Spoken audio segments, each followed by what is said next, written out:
Yep. We are live, Charlie. Good evening, everyone. It is 6:49. I believe today is the 7th, right? The 7th of October.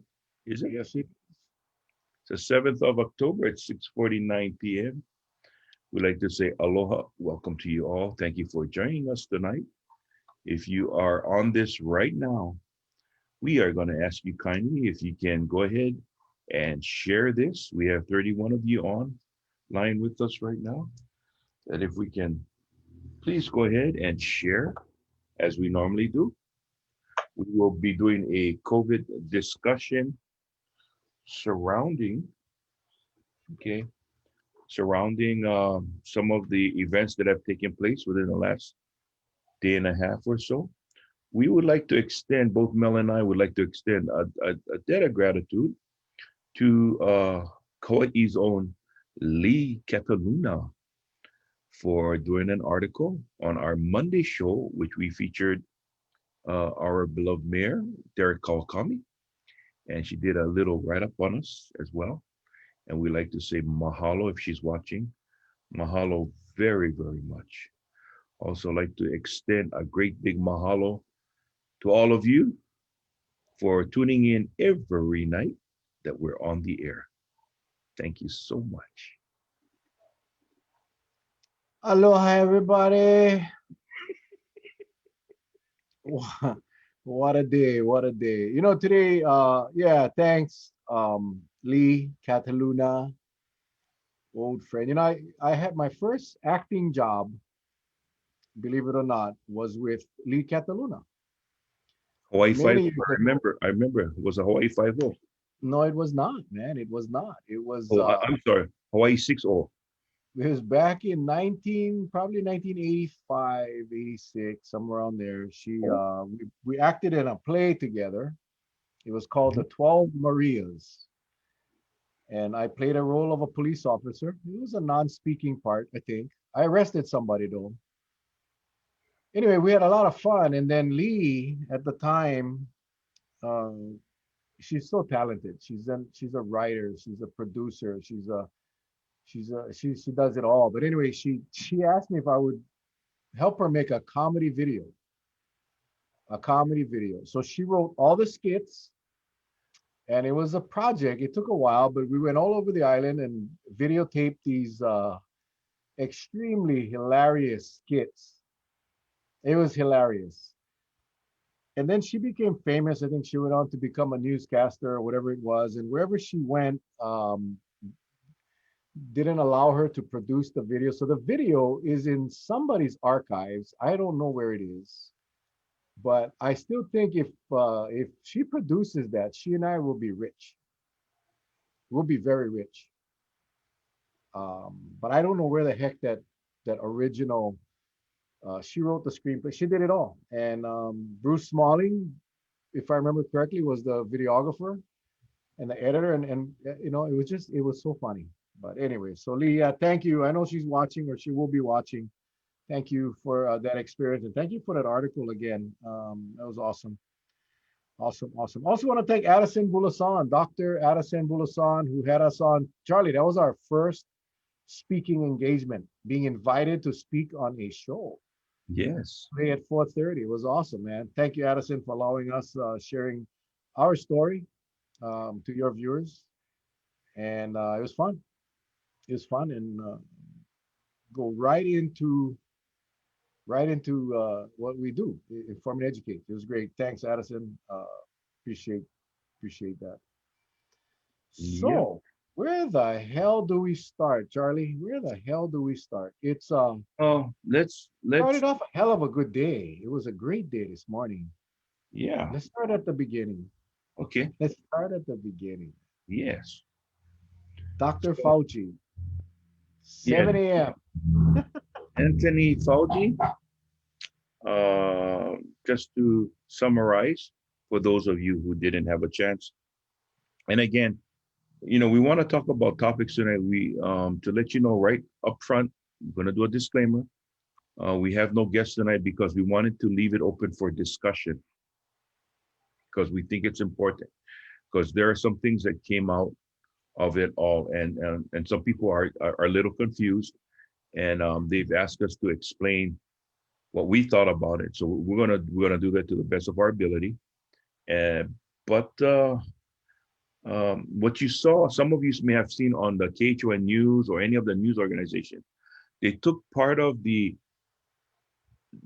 conference call that Dr. Fauci had with the lieutenant governor and just played certain bits. So it didn't sound, if you had to have seen the whole thing to understand what went on. So let me just say that. So I'll set this up at preference by saying what we're going to talk about is the entire time that the conference call was made and that was televised on Olelo and it was on KHON this morning. Okay. And we'll take it from there, Mel. Well, I think most of you on here may have seen it. I think a lot of people watched it. I know a lot of people set their alarms and made sure that they watched it. I watched it on Olelo, and interestingly, like you said, Charlie, right after it was done, all the Star Advertiser, KHON, KHNL, Hawaiian News Now, all of those people put it up on their website.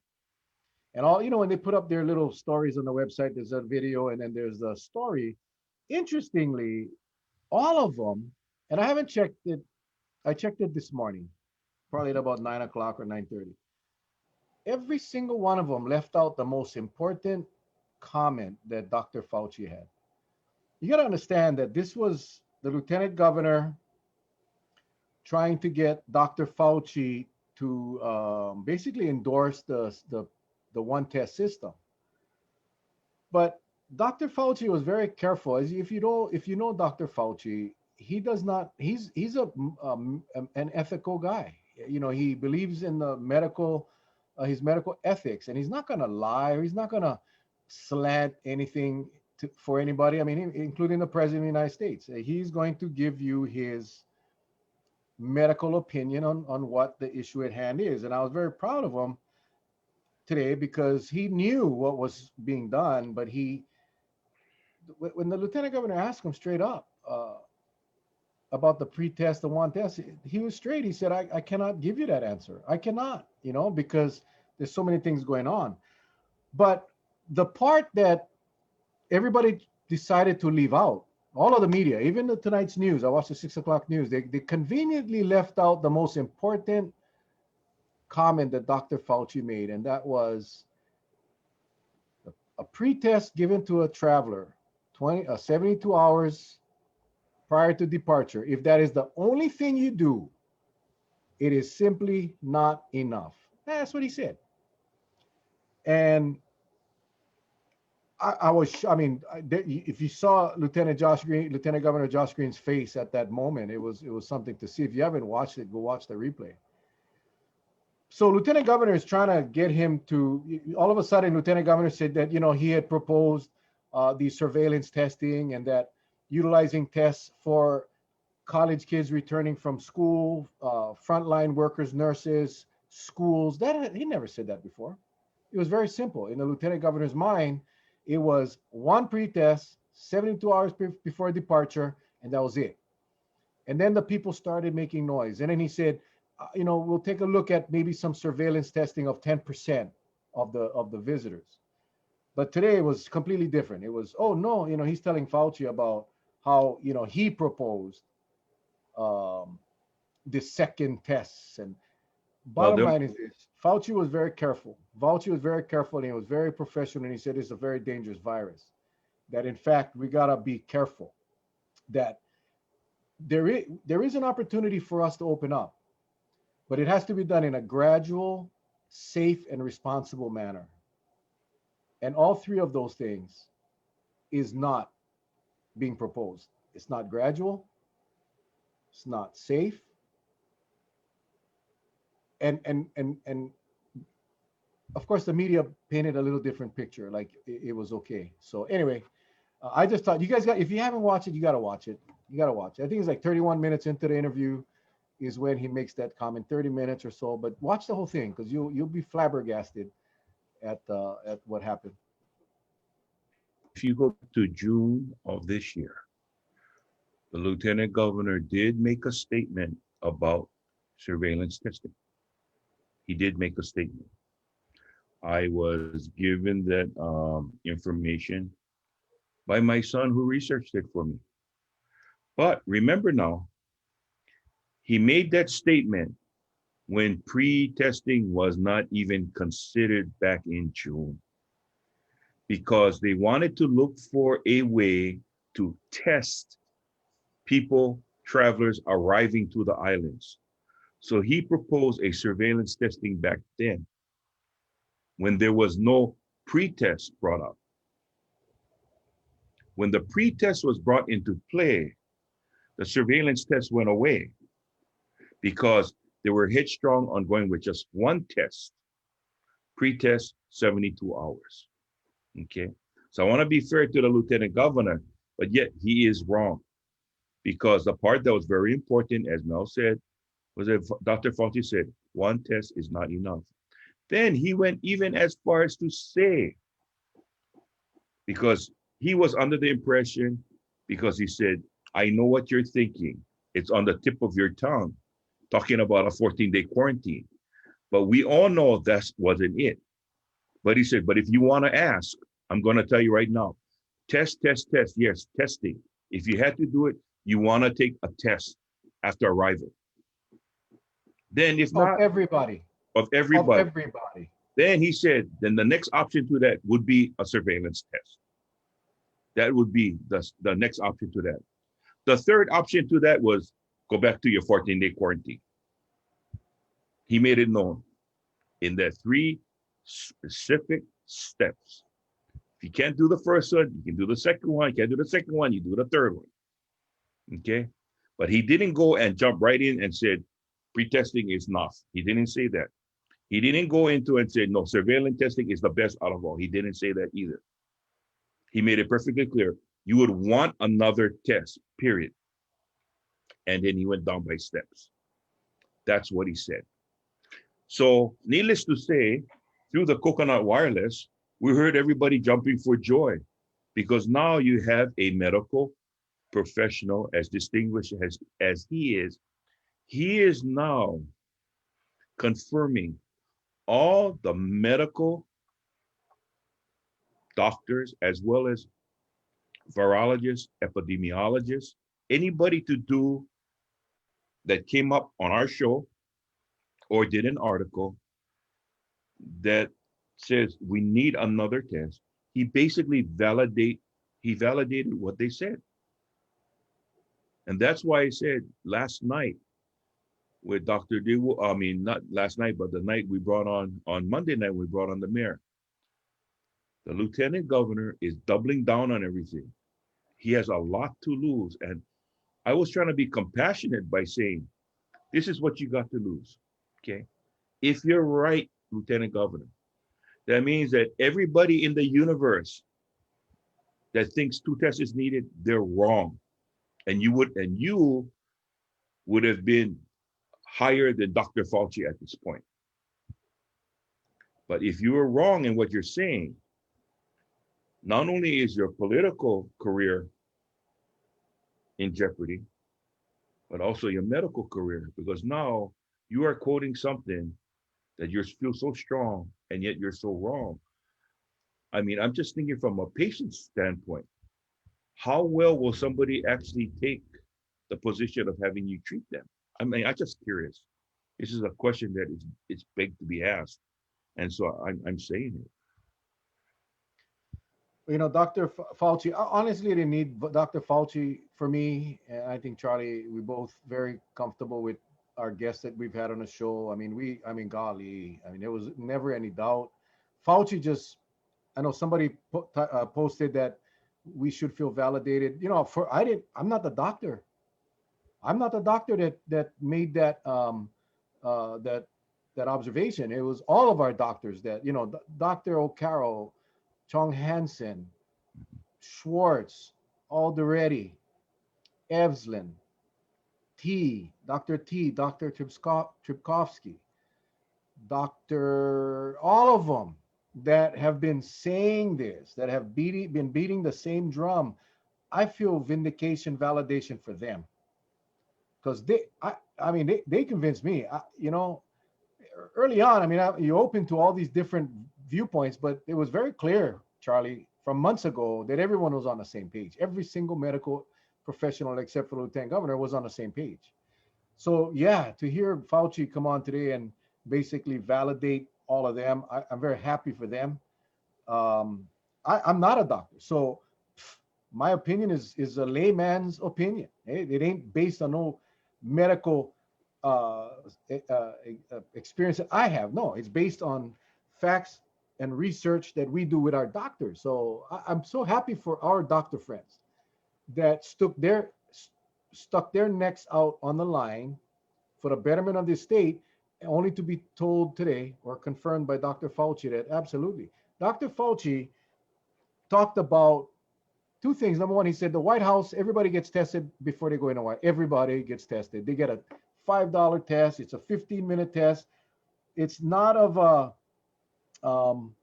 not the what do you call it? The accuracy or whatever may not be at 100%, but they get everybody screened, and it's very easy.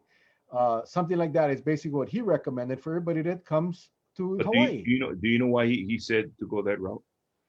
Because the sensitivity of the PCR test, you could be one who had COVID, but you have remnants of it in you and you're not infectious, right? But with the PCR test, it is so sensitive, it will pick it up and it'll give you a false positive reading, meaning it'll make you positive. That's the danger of it. What we want to find out is who is infectious at that point. And you don't need a real sensitive test to find it out. We just want to know if you got it.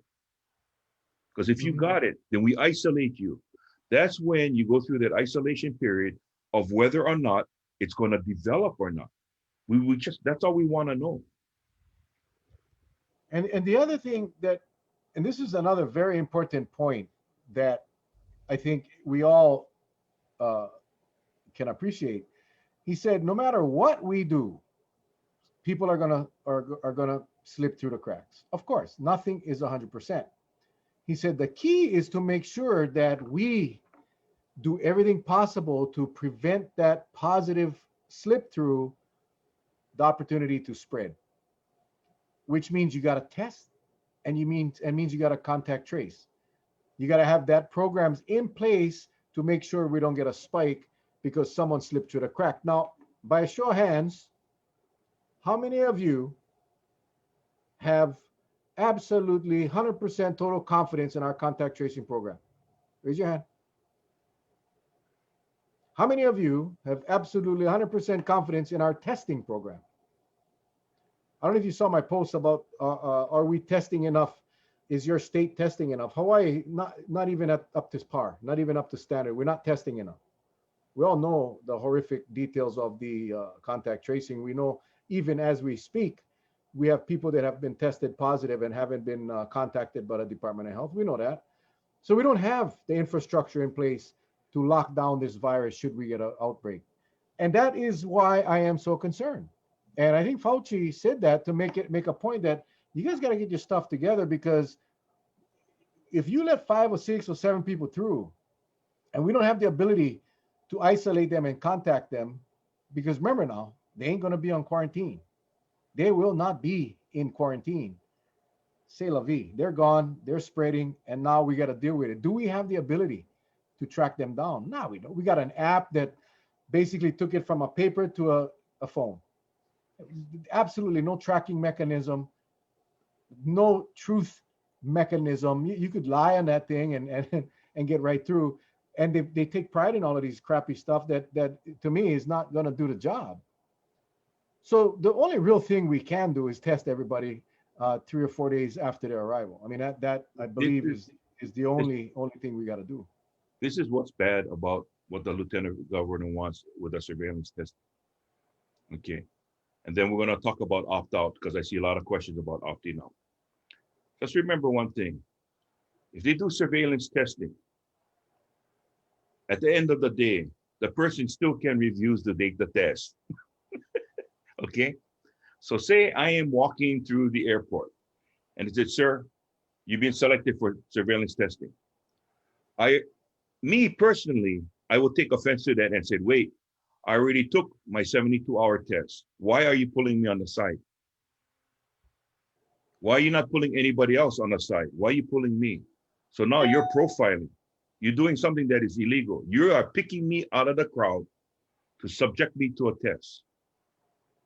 And if I say no, you cannot force me to take a test.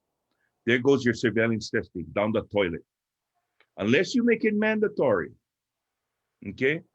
Like what we're trying to do, and that is second test everybody that comes through, okay? Because you notice now, when we talk about making it where everybody got a test, you don't hear anything from the Attorney General office that you cannot do that. You're not hearing anything like that anymore.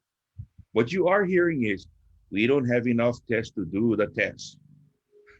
A big and stark change from what was said before. So one, it begs the question, oh, what happened? What all of a sudden changed that we can't have this discussion about testing. It's just that we don't have enough test kits to do it. Okay. So it's like opt out. We hear about opting out. So this is the way I understood it. If there's anybody online that telling me that I'm saying it wrong, please correct me. But this is the way I get it. October 15th, Big Island opt out. Okay. They go back to their 14-day quarantine, right? Guess what? October 31st, Inter Island quarantine lifted. Guess what happened to the 14-day quarantine? Bye bye. The opt out only lasts for 14 days. Am I wrong or am I right? Well, I'm not sure what they're going to do. The governor, that was the second part, or the second today, the second event was actually, the second event was the Honolulu City Council meeting that had a resolution urging the governor to reconsider the two-test process. And I testified at that today, and it was excellent. I was watching, listening to all the different testimonies for that resolution. It was excellent. We had a lot of great testimonies from Kauai. We had Joanne Yukimura. Dr. DeWolf Miller testified, and he said that the post tests are needed. I mean, everybody did. Everybody said that. So, and that did pass. It did pass the Honolulu City Council. But the next event was it was a Kauai County Council meeting as well. They had the discussion. They didn't have a resolution, but I just found out that they're actually, each of the members of the council are going to be sending letters to the governor because the timing to get a resolution put out and passed is just not, it's going to come out too late. So they're going to do individual letters. But the third event was, or the fourth event was the governor's press conference this afternoon, which was kind of interesting because when the question was asked about the inner island, he avoided the question, and then when one of the press guys targeted him and put him in a corner, he basically said that's not going to happen, that the inner island quarantine will remain in effect.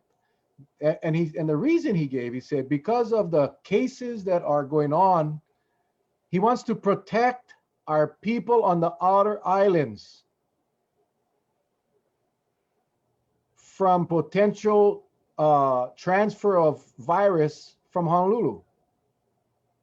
Now, I do not know where this guy got his education. Listen, what the hell is the difference between my auntie on Oahu, Kailua, right in the Aikahi Gardens, and somebody that I have no clue who the hell they are coming from one of the hot spots in Arizona, California, or Texas? Well, it's okay for bring them in on a one-test system, but you're not going to let my auntie, who has a 102-year-old mom at a care home here in Kauai, she cannot come because she got to go quarantine. And then you and your mayor, your Honolulu mayor says, we don't even need a quarantine in Honolulu. Well, if you're so concerned about the safety, why would you not have a quarantine on Oahu and have one for the outer islands, and then allow the visitors from the mainland to come in and possibly infect our local residents like you claim to protect, but you're not going to let our own families travel? I don't get it. We got screwed today again, but the governor again and the lieutenant governor was, and guess who else showed up at that conference today? I'm not surprised. Charlie, take one guess. I know you never watch them, but Avi take one. Manning. Avi Manis, Hawaiian Airlines, took the podium. I don't know. I just, it's just so frustrating. But all of that whole press conference, dog and pony show, Lieutenant Governor was up there talking about, oh, now all of a sudden he wants to consider testing. He wants to do random voluntary testing, possibly of 10% of the visitors. No, but How you but gonna do let me stop you right there. And I agree with you, but listen to this now, the way I understood it. He said 10% random surveillance testing, right? 3 days after. 4 days? 4 days after. How you gonna know who you gonna pick? Charlie, if No, you go no, on no. vacation and you're in Yeah, day 4 of your yeah. vacation, I you're ain't not gonna on wait. quarantine. I ain't gonna park my ass and say, you know what, Daddy, come on, we'll go to the beach. No, I can't because somebody's gonna come and test me. Nobody's gonna do that bull crap. Come on, let's be Exactly. honest now. How you How does gonna? it work? It doesn't work. He said they're still working out the details. We're still working out the details. But this is what happens when you get confronted with a question that you cannot answer. And you So make you it up. create these answers as you go along, and the people are smarter. The press corps that was asking the questions. We're not stupid people. We're not dumb. And you up there to, oh yeah, we work. We got 8 days before the 15th. 8 days. And we're working on it. We're working on it. Excuse me. I don't know if you guys realize the danger of what you guys are doing. I don't know. I don't think you have to know because you're a doctor. You're an engineer. You should know. And if you don't know, the medical experts have told you. Dr. Libby Char said that she supports the post-arrival testing. Your own Department of Health director says she supports the post-arrival testing of travelers. Dr. Fauci, the leader of the nation as far as COVID medical advice, what more do you need? You got the Honolulu City Council. You got all of these doctors are putting together petitions now. We're getting nervous because it's 8 days away. What I was really troubled about, and I just read this, the Big Island delegation, the entire delegation on the Big Island, all the House members, all the Senate members, two of my good friends, three, Richard Onishi, Drew Kanuha, Kai Kahele, signed off on a letter to the mayor, Harry Kim, to not opt out, to reconsider going along with the governor's plan. I am not a happy camper. I am not a happy camper. The people, the medical experts have said the one test system is not safe. It's Well, not safe. let me be the devil advocate on this. This is what I think why they told him to do that. Because if he opts out, that 14-day quarantine stays in place for only 15 days. And if he doesn't opt out and they push and keep on pushing for another test, then I think it'll go that route. But here's something that even goes beyond that now. And I'm just thinking about this, and you said it earlier, Mel. A lot of people that are suffering right now, yes, we got to get back to work.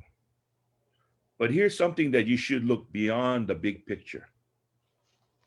We can coexist. Remember the term used today, Mel? We can coexist with this virus. That's true. But we're going to talk about testing a little bit more. We just got to remember now, the coexist plan will only work if certain things are off the table. What are those certain things?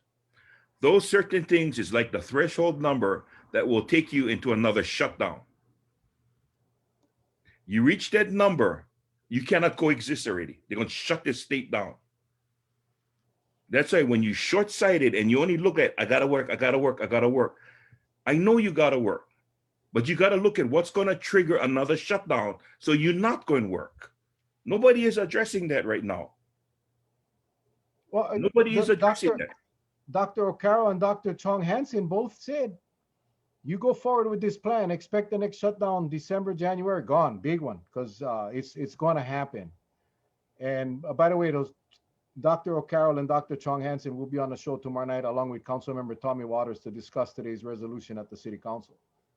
and that'll be a powerful show. These two guys have put their careers on the line, really, put their careers on the line to speak up for us, and we appreciate that. Somebody asked, what is the number? Okay, we already heard it from the lieutenant governor. The threshold for Honolulu is 7 per 1,000. 100,000. 100,000, I'm sorry. So with a population of 1 million, he even said when the number reaches 70, and at the time we were already in triple digits. But in theory, and what they're saying is that when the number hits, when you come on the plateau and you start fresh again, as long as you hit 70 or more, Honolulu shuts down. But now if it comes from the state level telling us all the outer islands might inadvertently get penalized because of what happens in Honolulu. We may get penalized. If Honolulu screws up, Maui, Kauai, Big Island, we all going to suffer because of their screw up. Now, I'm not talking about the people. I'm just talking about numbers. Vice versa. If Kauai should get on big spike and it screws up, the rest of the islands are all going to shut down. That's why in order to coexist, we got to make sure, people, you use your mask 24/7. You got to find some way to make sure the spread doesn't happen, because we've seen how numbers can exponentially rise without us even knowing how the hell it rises in the first place. Then when it does rise, all hell breaks loose. Guess what? You read them in the next day. I'll get a call from Mel, bro. You saw the number. Oh shit. Then what we're gonna do? Shut down. And a lot of people said right now, we cannot afford a third shutdown. That's right. So when I'm over here talking to a lot of you out there that criticizing me that, hey, you don't know, you never lose your job, this or that. No, I think it about you, because I know how easy. I was one of the guys when asked, what is the threshold? I'm the one that asked the lieutenant governor on the show, what is the threshold that's going to take us over the edge to shut down? That's what I'm worried about. Because when that happens, you see me cry before. I'll be crying again, because now my son will be with problems, my grandkids, all my friends. You think I want that to happen? That's why we gotta address the real issue here. What we're trying to do is prevent this virus from coming in to get us to that point to cause us to another shutdown. You want to coexist, okay, you need to take things like, what is the threshold off the table? You want to coexist, you got to make sure that nothing can disturb the pot so you can stay in business. But right now, you have no guarantees. They already told you what number it's going to take to shut us down. Well, seven per 100,000. Kauai, we're looking at 6 point something. 6 cases we done if you use that formula. Again, I assume that he said that because he wasn't prepared. Regardless, that's the number he stated. 70 cases on Honolulu. They're triple digits again today. Do we have it? Do we have it controlled? No, we don't. 3 more deaths today. Do we have it controlled? You know what irritates me? They talk about the deaths like it's nothing. 3 more deaths today. Remember when the war first broke out, Desert Storm, and man, remember in the beginning when the soldiers got killed, man, the country had stopped. And then because it was so common, it was just, hey, 4 more soldiers died, 12 more soldiers died. It's like COVID. 3 more died today, but our numbers are still better than the rest of the country. 3 families lost loved ones, and we're talking about how good a job we're doing. No, 7 cases, 6 cases on Kauai, we shut down. That's about the lieutenant governor's threshold. Charlie, you hit it on the head. I understand there's a lot of people out there that need to get back to work. You know what is the sad part about all of this? Do the second test 3 days after they arrive, and we all can go back to work. Everybody can go back to work. And it doesn't even cost the state nothing because the counties are willing to do it. Well, hang on. Fasten your seatbelts, Charlie, because the governor was asked today at his press conference, and he said, they asked the question, would you support the mayors if they wanted to do a second test if they wanted to do a second test and it didn't impact the state's resources, would you support it? He said yes. Right after he told Derek no, he told the media today that he would. Now, I don't know if he reads the papers, and I don't blame him if he doesn't, because I know, I don't read the paper too. I mean, I starting to read the online paper, but all my years I don't read the paper because it was horrible. Actually print the facts. But apparently he don't read the papers because the other question they asked him was, Mayor Harry Kim is decided to opt out of this program. What are you gonna do if all the mayors decide to what do you call opt Opt out? out. He said, I'm not aware that Mayor Harry Kim wants to opt out. That was today, 2:30. 2:30. The governor said, I am not aware that Mayor Harry Kim wants to opt out. Wow. Wow. Eh, That he makes me worry even more. he wasn't like this. Aloha, ladies and gentlemen. My name is. Look at the name tag. My name is David E. Yeah. He wasn't one of those. The other thing that Dr. Fauci was very concerned about, and I could tell by the way he was talking about, was the amount of asymptomatic people with this virus. He And increased the numbers. You notice. he went to 45% now, 40 Went to to 45. 45%, The which is days really, of really 30 scary. is over. The days of Which is really 30 is scary. over. And we've heard the doctor after doctors tell us that what makes this virus very dangerous is because the how contagious it is and how easy it is to transfer, and that you can be walking around totally asymptomatic or pre-symptomatic and be shedding the virus. That's what Yeah. makes this virus so dangerous. So it was interesting. It was interesting, the whole dynamic. The thing is the way the lieutenant governor posed the question to Dr. Fauci. If you caught on that Dr. Fauci basically was comparing the pre-test and a 14-day quarantine, right? And or a post-test with a second 14-day quarantine. But that's not true because the second test wouldn't come after a 14-day quarantine. The second test would have come within a 3 or 4 day period. Yep. But that's Fauci wasn't informed of that, and the lieutenant governor never made that clear because he knew that if he told Fauci the quarantine period would be only for 3 days, Fauci would have said that's the way to go. That's the ticket. But he didn't. He let Fauci believe that it was a post test with a 14-day quarantine, which really makes no sense if Right. you think about it. Right. Fauci is not stupid, and so I can understand how a lot of people got the impression, mainly because of what the media is portraying, that Fauci was fully supportive with this plan of the 10% testing. No, he said you gotta test them all. You gotta like the White House. And he said if you want to do some surveillance testing, that works too. But the bottom line is this: you got to test everybody. That was his message. That's what I got from Charlie. Maybe I heard wrong. And viewers, you guys all watching, you guys all saw it. It was very clear in my mind that he said if you only doing the pre-travel 72-hour test, it's not enough. And if you can get a hold of those cheap $5 tests, test everybody when they come off the plane. And that to me was very telling. But when you watch the when you watch the press conference, Lieutenant Governor says Dr. Fauci was very happy with our pre-testing plan.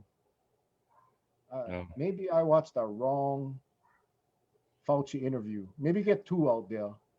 if you think about the surge testing that we just went through about a month ago, close to 2 months ago, right? The the lieutenant governor was didn't seem he sure talked a good story the day they had the press conference when the surgeon general was here. What they're gonna do and all that. Oh, everybody was a kumbaya moment, right? Everybody's all happy, happy go lucky. The moment it started, he flipped. He just said, this is well, this just only proves. Look, 55,000. Now we got 300 something positive cases out of 50 something thousand. Okay, So why didn't you take all those test kits and go flood the areas that still get plenty cases? I mean, that's what it's here for, right? Did they do that? No, they never do that. So I guess the point I'm trying to make is this. If we're talking about testing, we go for the means. What does the test prove? We're trying to find out where the virus is. So if we know that the virus is coming through the airport, once the person is here, you cannot do nothing. We just got to make sure. All we're saying is this test, it will not sentence a person to life behind bars. It will not send a person to the gallows. Okay. All it's going to do, it's going to tell the state of Hawaii, we have a positive person coming through the line. We need that person to go isolate and write this thing out and not spread it. That's all we're saying.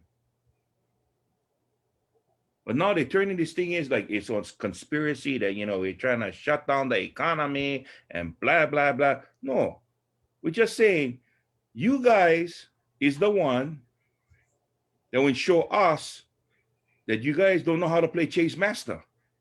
Somebody was it, and you guys was playing hide and seek, right? And what happened? You couldn't find the people. They all went run back to the safe tree, and they was all safe.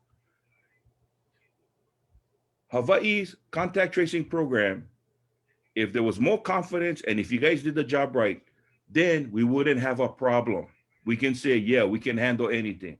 But it was you guys that went show us how there's a bunch of boo-boos and how this thing went run away from us one time. And all we're saying is, if we don't have everything in line, then how do we know? Because what did Dr. Fauci said? If it rises above a certain number, it's going to be hard to contain. Didn't he say that today? He said that, I mean, I got my batteries checked on my hearing aid. I got them checked. I get D-size batteries, the big heavy ones. And I'm going to tell you right now, he said that if it gets to a certain point, then we won't be able to control it. So now let's talk about this testing that the governor talked about today. That we want to save the test kits for the most important to find out when people have been in contact or they show symptoms. If they're at that point, ladies and gentlemen, it's too late. Okay? It's too late. We're trying to catch the virus from getting into our communities. If we're going to spend all the money on confirming, yes, the person has the virus, no, the person doesn't have the virus. While we're busy taking care of that, here comes Auntie May, Uncle Joe walking past the line with the virus. Keep on walking. Then now, Auntie May and Uncle Joe, we got to worry about them, who they came in contact with. I mean, that's the most, I talk in as simple terms as possible without trying to get like Dr. DeWolf last night. The bugger got me so, oh boy, my brain stem was already tied around my left ear after he was finishing me. Whew, I had to go see one psychiatrist today after talking to him. That guy is smart, but he left me completely dumbfounded. I don't know where I was coming or going after I was interviewing with him last night. But isn't that correct? That we're going to spend most of our time trying to confirm somebody if the symptoms they're showing, if it's fact COVID or not. And while we do that, we let people right through the gates. Because what other word did he use today that came out very pronounced? Come on, gang. Just admit it. There will be some slipping through the cracks. I can accept that if we minimize the slippage. Okay? I don't want it to be floodgates. When people slip through the cracks, one, maybe two, but not a whole bunch, based on the numbers now that the lieutenant governor gave us, 1 in 1,000, 8,000 visitors a day, that's 8 a day, right? 240 a month. So at 240 a month, we're talking about 240 infected people a month that each will come in contact with probably 2.88 individuals. So every month we're looking at about 691. Yep. Again, it, you have you get two counties. You get the Big Island, who is prepared to move forward with testing all the arrivals without tapping the state's resources. You have Kauai, who basically led that charge, have the resources and the commitments to move forward with testing all the travelers. And you can do that without impacting the state's resources, and you can continue to open up the economy. See, that's the frustration. It's that's the frustration, is that it's not gonna, the state, all you got to do is say okay, and you said that on the news today, I mean in your press conference today, that you would support that. So keep your word. Call up Derek, call up Harry, and say, hey, you guys are free to go. Go set up your quarantine, go set up your 3-day quarantine, set up your secondary test October 15th. Anybody that comes to Kauai, because Maui, I'm shocked. Mike Victorino has succumbed to the pressure, and he now is going to support the one test system. I was kind of shocked, but I understand. I understand the pressure is heavy, but you get Mayor Kim and you get Mayor Kawakami. The book ends again. It's always the Big Island and Kauai. Yeah, they're the two. They've always been the strongest, and those two are ready to go right now. So you know what, Governor, let them do it. Make it a pilot program for 90 days, and let's compare our numbers against your numbers. Let's compare Kauai and Big Island's numbers to Honolulu and Maui's numbers. Let's do that. If you so if you're so confident that your plan will work, then gosh, just let Kauai and the Big Island do their plan. Let them test every passenger 3 or 4 days into the quarantine. Hey, if the tourists don't like come here because of 3 days in quarantine in a resort bubble where they can roam freely within their property, then they'll go to Honolulu and Maui. Good for you. You can boost your economy. That's what you want. Isn't that your motive? To bring in the tourist dollars? Well, go for it. You can have them. Let us keep our island safe. You can blow it up. I get plenty of family and friends up in Honolulu and on Maui. But if that's your priority and you want to go and if that's your sole goal is to boost the tourism economy at the expense of your people's health and safety, go for it. But don't force us to do that. Our bold mayors, Harry Kim and Derek Kawakami, can move forward with their plan. They have the resources. It's not going to tap anything from you. Let them do it. Or are you afraid that it's going to expose you for your shortcomings? Or it's going to expose you for your mistake? That in fact, all the doctors on the planet was right and you were wrong. Let us prove it. Let us prove it. Sorry, I have to vent. I just pissed off because the solution is right in front of us, Yeah. and they choose to ignore it. You know, They choose to this ignore it. this is something that I'm gonna say. Since day one, we looked at not only Kauai, Mel, we looked at the state as a whole, right? And it's sad that now it's pretty much mayor against mayor, or however somebody wants to look at it. But if we had to look at it, infectious rates, the lowest is Kauai. And a person said this, and I read it again. The state or location with the lowest infectious rate is the one that has to worry the most because they have the most to lose. And that is the numbers, if they spike, you will be playing catch up to try to keep the numbers down. You remember when we first had our first cases on Kauai? We didn't know what community spread was. We knew what travel related was, but what is community spread? Where was it spreading? And our health officer here was trying to do their best to try to contain it. And I think they did, some bold action was taken by our mayor. But then when Honolulu started to have the numbers go, everybody was rolling the dice. Hey, let's see. Okay, is it going to hit 200 today? You remember we was talking about it one time. I think we'll hit maybe about 219. Bingo goes up to 270. Well, then everybody got comfortable when it went down to 100 because they were so used to seeing 300, 200, 100, now double digits. Everybody feel real comfortable. Hey, it's manageable. But here's the problem, folks. Whether it's 50, whether it's 10, whether it's 1,000. You have someone that's infected and it's spreading somewhere. Nobody is telling you if we have it contained or not. You just have to go by a whim and believe that it is contained.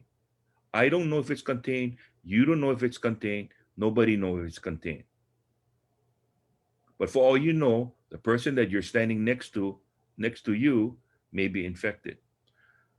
So with this two-test process that we're talking about, all we're saying is we have these numbers that haven't gone down to zero yet. And we don't need any more numbers coming in from travelers and adding it to that mix. That's all we're saying. If anything, let us finish this one up first. Then, hey, if you like letting another 100, at least we can surround the 100 and work on that. But we can't even surround the hundreds we get right now, let alone, it's like clockwork. Every day, close your eyes. Just do this, close your eyes. When you open your eyes, you're going to see some kind of news headline. And it's funny. It's really funny. They're letting out the fatality rates in threes. You notice that? Every day it's three. It's not two, it's not one, it's not four, it's not six, it's three. It's been three like that for the past couple of days already. Every day, get three more fatalities, three more fatalities. Just like when we asked, we have 4,000 test kits a day. Where'd you get the number 4,000 from? Now it begs me to ask the question, where are you getting this number three from? And that's what people got to understand. Or Yeah. try to, at least, or try to. I cannot stop thinking about, all the kupuna, Charlie, that message us. Yep. Follow them all over the country. I'm in my 70s, I'm in my 80s. I actually have one lady who's in her 90s, and we communicate quite often. Um, and they're so worried. They're so worried. And then I think about Kauai. I think about our medical resources. I think about the 9 ICU beds, the 14 or whatever ventilators. It may even be 11. I'm not sure. Uh, you know, I, I guess for me, I don't get it. And I know somebody had asked me if I get high blood pressure. I don't. Believe it or not, I went doctor the day before yesterday. Blood pressure perfect. My took my routine physical, my blood test. It's got all the results today. Everything is perfect. So thank you for your concern. The reason I don't have high blood pressure is because I vent. I let it out. And I drink coffee all day and all night. In my beautiful Doodle Boy cup, by the way. If you guys remember, this is a wonderful cup. Thank you, Tony, and all of you. Anyway, I think about 9 ICU beds. I think about uh, the kupuna that is suffering from a total, but unrelated from COVID.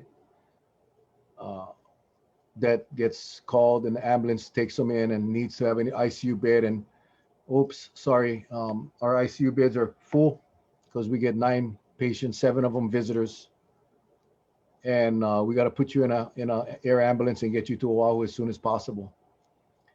That's what I think about. You see, because when the exposure happens, like when Honolulu had it just a month or two ago, when I heard from nurses saying they're scrambling to move patients from hospital to hospital because they didn't have enough beds.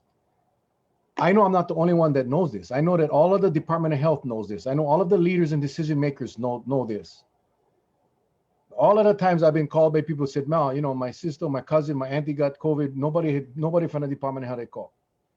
We know that every single part of this state is broken, and we know that we cannot handle one surge. We know from doctor after doctor after doctor after doctor that tells us that if we go down this road, people are going to die based on the numbers. When you hear of a lieutenant governor who tells you that the prevalence rate of visitors coming to Hawaii is at 0.05% or 0.5%, whatever, and you wonder, where did he get that numbers from? And then you do your own homework, you do your own research, and you go to the CDC website, and this is what you see. This is what you see. This is what you see. This is the prevalence rate in all the states. This is their most recent data. I pulled it off today. This is what you see. You see California, 5.6%. And the prevalence rate, this is the rate of people, this is the percentage of positives from the test taken. And you look at California, it's 5.6%. Nevada is 5.4%. New York, 22.5%. You look at the places like Oregon, where we get frequent people, 2.5%. Where is the 0.05%? You get Alaska at 0.4%. There was one more, you get New Hampshire at 0.9, you get Montana at 0.5. Where the hell is the 0.5 or 0.05%? And Hawaii, no more nothing. Hawaii, we never submit the data. I never white that out. That's how it's on the website. CDC, just go look at the CDC. What a wonderful source of information. So don't bullshit us and tell us that it's 0.05 when this is what the CDC is providing. Idaho, 6.5. Look at the states where you know people are coming from. There's a lot of people from New York come to Hawaii. A lot of people from California come to Hawaii. Arizona, 8.3%. A lot of people from Phoenix come over here. See, that's what irritates me. And that's why I have absolutely no faith and confidence in our leadership. When you can stand up there and tell people, I wasn't aware that Harry Kim was going to opt out. When you can stand up there and tell the people, oh, yeah, if the mayor wants to do it and he can provide all the resources, I will support it. When only 2 days ago, he said no to Derek, to Mayor Kawakami. How can you trust him? And how will you get through this pandemic when your people cannot even trust you because you have a problem with telling the truth and being transparent? How? So don't get pissed off at me because I'm pissed off. No, get pissed off at you for not being transparent and open with us. See, just be honest and be real. We can work with you, but you put this facade trying to convince us that you guys are right when everybody else says you're wrong. And trust me, I hope you're right. I hope you're right. I don't have a problem standing here 3 months from now saying, hey, ladies and gentlemen, I was wrong. Governor Ige, Lieutenant Governor Green, I apologize. I apologize. I have absolutely no problem. I have absolutely no problem. You know, Facts don't lie, man. Facts don't lie. somebody wrote in today, and I want to thank this guy, Mike Saunders. See, the LG said to effectively contact trace, and I remember they need to test 100 for one infection, 100 people, right? Direct contact, Yeah. right? So 100, they need to test 100 people for one infection. So if today's number is true at 110, then they need to test at least 11,000 people. But how can we do that when we only have 4,027 test kits? That's why when the LG starts throwing out numbers, know what you're dealing with in the real time. Because if you could say something, go and get somebody like this brother, going to start taking numbers, and they go, their brain going, and next thing you know, you won't get numbers that goes wrong. It doesn't lay credence to what you're talking about. Absolutely, man. That's the thing. The thing is, I think when they get ready for their day, they don't take into account that the people listening to them today are the same people that have listened to them for the last 5-6 months. And maybe they don't remember, but the people do. The people do. So it's just, and I appreciate again, I see a lot of comments about I'm going to get on heart attack. No, I'm not going to get on heart attack. I'm good. I appreciate you guys' concern. I tell you, and my wife will tell you the same thing. And a lot of people that know me will tell you the same thing. When I find a fight worth fighting, I'm going to fight. Charlie, and that's why Charlie get along so well, because he's a freaking same way. And I wouldn't be getting this upset if we were talking about the mess on Rice Street and how they had narrowed the roads. And I wouldn't be this passionate because it's important, but we're not talking about people losing their lives. We're not talking about Charlie's brother. Maybe some of you weren't on that journey. Yeah, I never lost nobody yet, but I don't want to. All of those people at the Big Island Veterans Hospital all get families, all get kids and grandkids. cousins. You know, that's why I get that passion. And trust me, it ain't for no other reason other than to try to make a change. And we're not gonna make a change if we sit back and just no say nothing. And if I gotta express my frustration, and if I gotta get some veins pop out in my neck, I mean, it's gonna happen. I mean, I'm sorry. And if it bothers you, I apologize. But you know, this 8 days, people, 8 days. And just imagine if we did it right, we could be all celebrating the opening of tourism. We could all be here tonight talking about how excited we are. I don't know how come, Charlie. What you laughing? I get one booger or something, or No, I just thinking because when you say 8 days, I can almost guarantee that people watching tonight, every day gonna be like dark shadows. As each day go by, they're gonna hear, "Woo, no. I mean, but if you think about it, right? Imagine if we were having a discussion talking about how excited we are about 8 days from now, where we're gonna be able to, our guys gonna be able to get back to work safely. That we're still gonna have that 3 day quarantine, and we still, I mean, the discussion would be completely different. Yeah, yeah, if we had some people that had leave their egos at the door and went in and talked amongst everyone with, and listening to the experts' advice, we would be having a completely different. um, yeah, I take turmeric. I'm taking turmeric. I taking and Q10, Q10 or C whatever it is. But it would be having a whole different discussion right now. We'd be having a happy discussion. We'd be having talking to visit industry executives saying, hey, you know, what are your plans right now? And the problem is this whole action has caused a division in our community.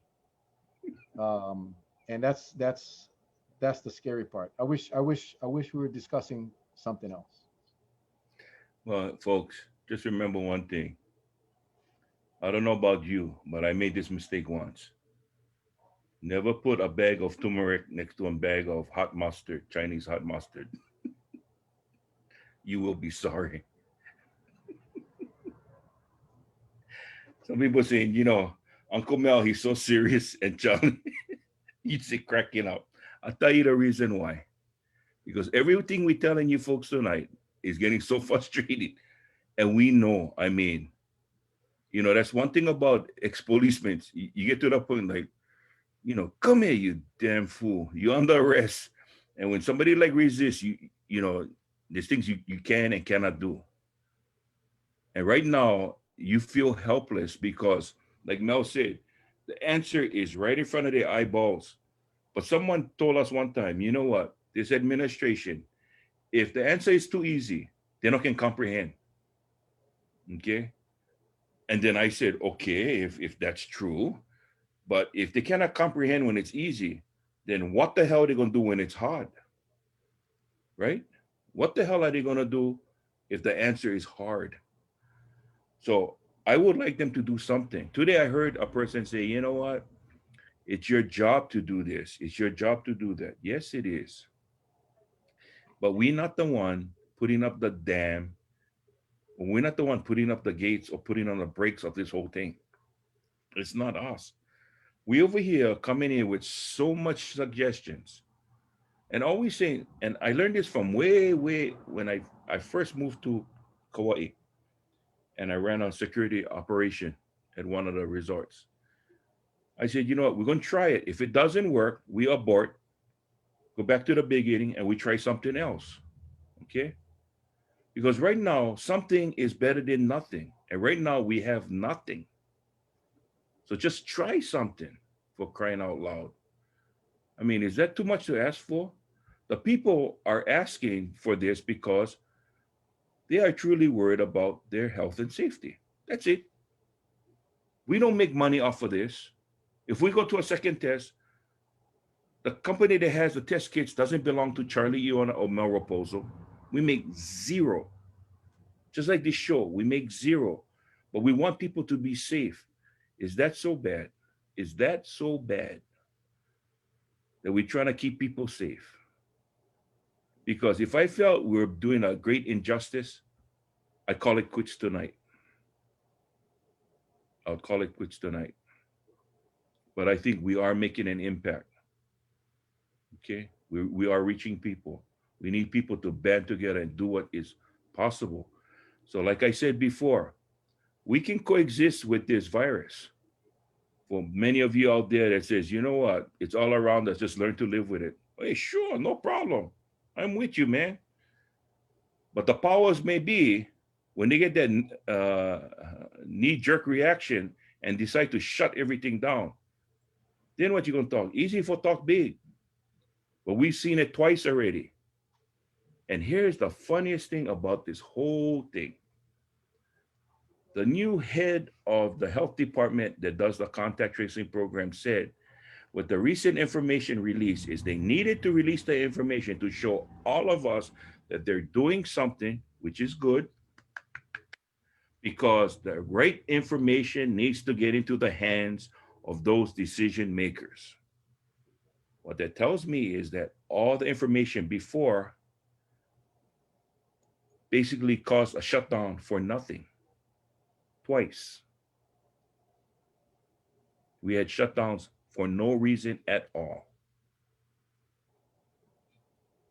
Sad, sad state of affairs. Yeah, that's the hardest thing to understand is when the numbers were low, we shut down. When the numbers rise, we open up. I think they get them a little backwards. You would think that within the 7 months we would have figured out a plan. I mean, and we just didn't. I think they thought this would go away. I Yeah. think they're very selective in the data that they read. Anything that was showing that states were raging, that they would not be concerned about those states and they would focus on the states that were mellow. And that's I think what bothers me is in 7 months. I know government is slow. I know government is slow, but I even when I was on the council, I worked with three different, actually, yeah, three different mayors. Whenever an issue came up, a crisis came up, a bridge had broken, we had to do some emergency, real quick action to get the bridge back up, or hurricane, or whatever it was, or whatever it may be, flooding, or it's all of a sudden. It was amazing how it was on Kauai, where all of a sudden it became one huge bunch of people on the same team, and just how we're gonna fix that issue, and let's put our heads together and listen to the experts and get it done. And that's why I'm struggling with this, because uh, Dr. Green is not coming on tonight, unless he texts me and he has to come on. I would definitely would love to have him on, but that's what I'm struggling with, is that we've had 7 months. We've had enough time to run several models based on the data that's available to even myself, from the CDC, and I'm sure that they have access to more data that I'm not have access to. But I think in 7 months you couldn't put this together. You see, there's a very dangerous type of detective or investigator, Charlie, and I think you can appreciate this. And for any of you out there that were cops or investigators, the worst type of investigator is one that picks a predetermined outcome and works backwards to prove their theory. Forget Just disregarding facts and evidence. In other words, we get a case, and our case, let's just say, is a homicide, a murder, and we think we know who the suspect is. You So gonna we do it? build our case around that suspect, and Mhm. we ignore evidence that may show that he's not a suspect. See, that's the most dangerous type of investigator. Likewise, if you're in government, and I'm going to use this scenario, if your ultimate goal was to open up tourism and satisfy the airlines and the hotels, and you work your case backwards, ignoring the medical experts that told you that this was a very dangerous thing to do, ignoring the experts that told you you should be doing a second test. But because your goal really wasn't to solve the crime or to save the people, your ultimate goal was to open up the airlines and get the people here so they can spend their money, so we can collect more TAT and more GET, and we can raise the funds that we've lost, then well, good. Congratulations. You've accomplished that. But you didn't do your job to protect the people of Hawaii. It's like that detective. Congratulations. You may have solved the case in your mind, but you put an innocent person in jail. That is why I'm troubled. That is why I'm frustrated, because it's not like these decision makers didn't have the information, the data, the evidence, the facts. They did. They chose to ignore it because it didn't fit their objective, their goal. And that is why this is a very dangerous move that I think people are going to suffer. And I just wish we could get that through their thick skulls. I really do, Charlie. And I hope I portrayed that correctly, but that's exactly the analogy that came to my mind about 5 minutes ago. Well, I'm gonna tell you this. Here you have a lieutenant governor that arbitrarily picked a number and says, whatever I have now, whatever I have to do, I will make this number fit. Totally disregarding what science says. Okay. And remember when I said he doubled down? That's very dangerous because if he operates like that, I can only imagine how he operates as a medical doctor. That's a very scary thought. That's a very scary thought.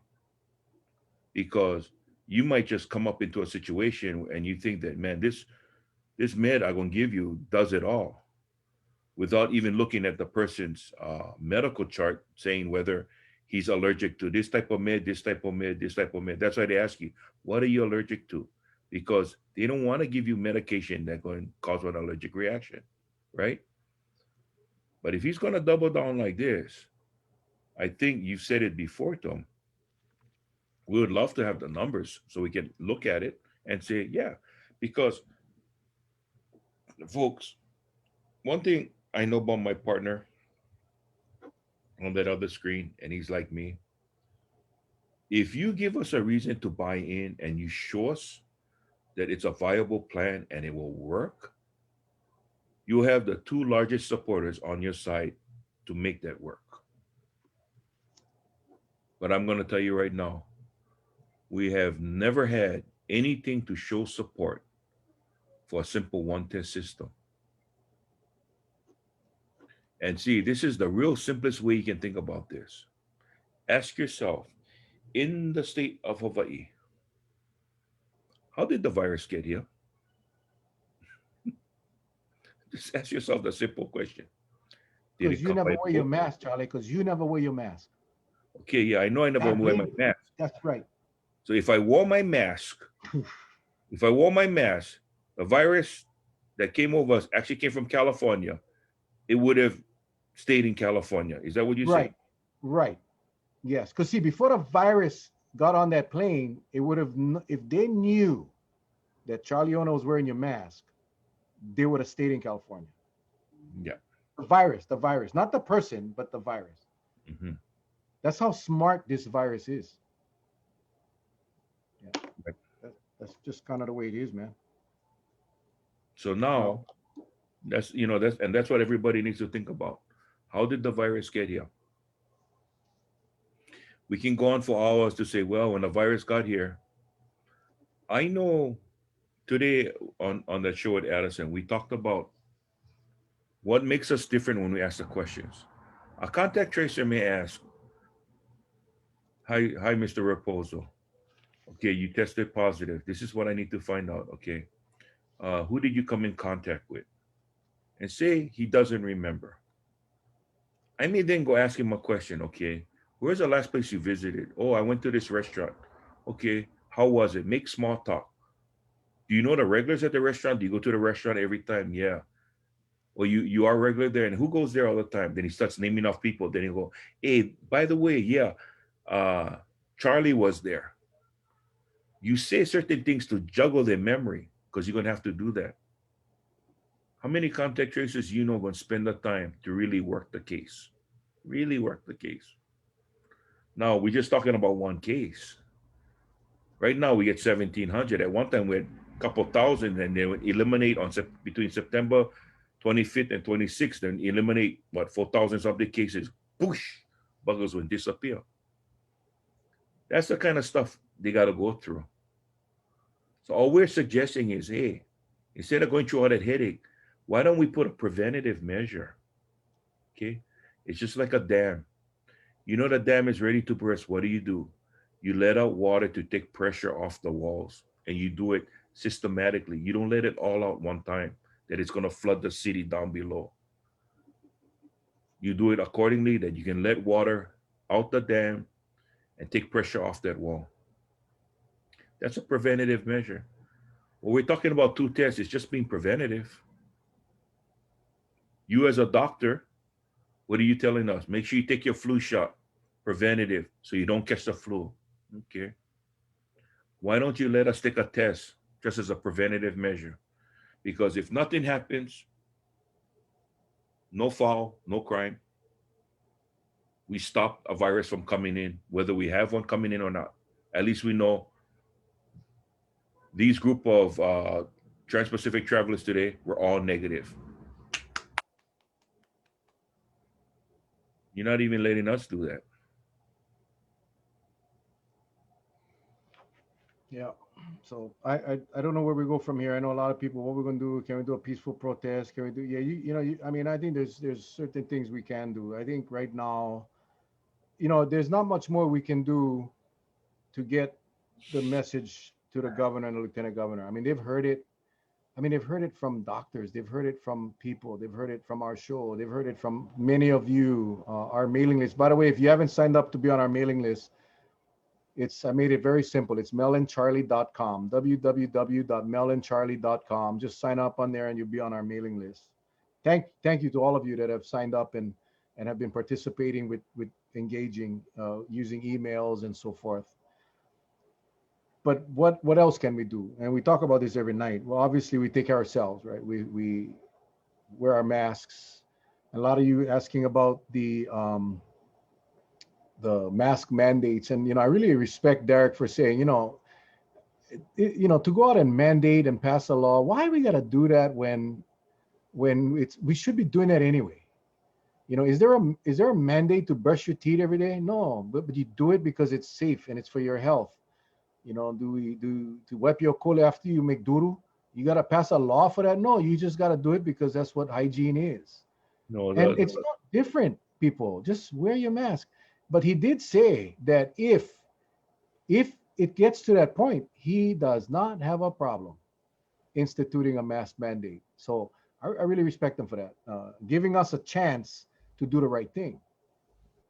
yep. So, in addition to what we do individually and for our ohana, for our family, for our kupuna, and our kids and our immunity challenged people, is we share this broadcast, share it, get this out to people. You see our show every night. We got speakers that are talking truth. Share it. So simple. Hit the share button. Don't be embarrassed to share it. Don't be afraid. I know a lot of people are afraid to like or share because they might see. So freaking what? Dr. O'Carroll. I've really grown to appreciate Dr. O'Carroll. Now is not the time to be worried about hurting people's feelings. Now is all about the time for do the right thing to help possibly save a life. That is where we're at, people. So share, take care of yourselves and your families, and pray. I believe in God, man. I trust me. I believe in God, and we just gotta pray. We gotta pray that our leaders get wisdom and courage and truth. Charles. Well, we've come to that time of the evening where we must say Avida Zane to take care. Aloha. Thank you for joining us. I mean, I'm cool, calm, and collective. Half an hour ago, I had my Fruit of the Looms in a knot, but no more. I'm I so glad we had this time together. yeah. But I like to say to all of you, tonight with the rant and rave that I did, usually Uncle Charlie doesn't do that. And if I offended anyone, I am humbly sorry. But sometimes I just need to get it out off of my chest. And for those who saw that segment with Russell Izumo, the tears I had, not embarrassing. There were tears of joy for Russell because he's living proof you can get through this. And I really wish, I really wish my brother was here to, come on the show.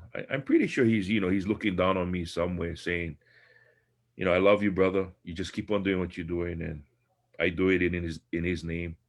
And I also do it for all of you because I think we all need that encouragement sometime. We all need that little boost that somebody's out there looking out for us, especially our kupunas, because they need the help the most. They are the most vulnerable. And, if we can eliminate any possibility of us inadvertently passing this virus onto them, mistakenly, not on purpose, we need to eliminate that possibility from happening. And one of the ways is not letting this virus come into our borders. That's all we can do. So hopefully, what we shared tonight, I know we talked about opting out because really, if you opt out, you're only going to have the 14-day quarantine for 16 days or to the 31st of October. Okay. Then basically, the 14-day quarantine is lifted. The only thing that's left off a table is a pre-test 72 hours, nothing else. Surveillance testing, if they do that, how they're going to get a hold of you, I have no clue. How they're going to randomize and select you, I have no clue. Um, and you just got to hope and pray that everyone who gets selected will participate. But by then, you know, without having them, um, they're going to do it 4 days after. Once everybody arrives, they're not going to be required to stay in place for those days. They can move around. So if by chance they test positive, just imagine now, those 4 days that have gone by, they could have gone and possibly come in contact with hundreds of people. And then you will definitely see a super spreader event. You'll definitely see one here in Hawaii. Okay, that's a possibility. I'm just making it clear that's what could happen. So with that said, thank you very much, folks. Until we meet again, this is Uncle Charlie Iona coming to you live with Mel Raposo.